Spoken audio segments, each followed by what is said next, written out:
Og vi har lige interviewet Marie-Louise, og hun synes, det var rigtig spændende det her med WorkTV. Og prøv lige at kigge med her.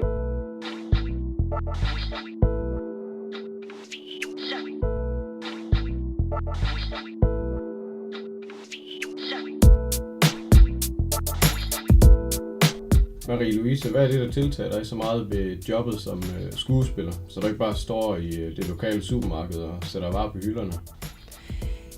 Jamen, jeg har været så heldig, synes jeg selv, at det aldrig har været et valg for mig mellem at stå og putte varer på hylderne eller at være skuespiller. Jeg har haft faktisk rigtig mange muligheder for at vælge alt muligt andet, og mine forældre, de synes, at jeg skulle læse på universitetet, især da jeg havde prøvet at komme ind på skuespillerskolen 3 år i træk, og ikke var kommet ind.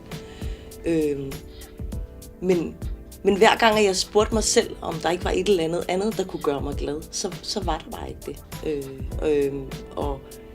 Og det er klart, altså som skuespiller, så er du faktisk indimellem uden job, og bliver nødt til at sige sådan, kunne der ikke være et eller andet, der kunne være interessant?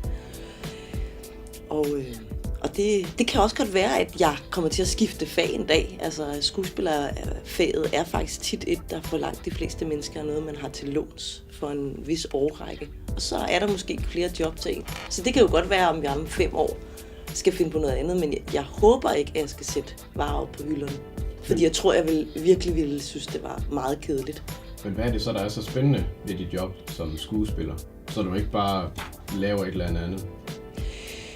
Jeg elsker at fortælle historier. Jeg elsker at være med til at fortælle historier, som rører og som underholder og som får mennesker til at reflektere over deres eget liv eller den verden, de lever i. Og så længe som jeg kan få lov til det, så vil jeg gøre det. Hvad er dit bedste råd til unge, som selv ønsker en karriere inden for skuespil? Ja. Det vil være at gøre det. Altså prøve det af. Der er rigtig mange unge mennesker, som drømmer om at blive set på en scene og blive klappet af. Men det er jo ret væsentligt at prøve det af rigtig hurtigt faktisk. For at se, om man egentlig synes, det er sjovt. Man kan måske have en idé om arbejdet som noget fuldstændig andet end det er. Så man skal prøve det af.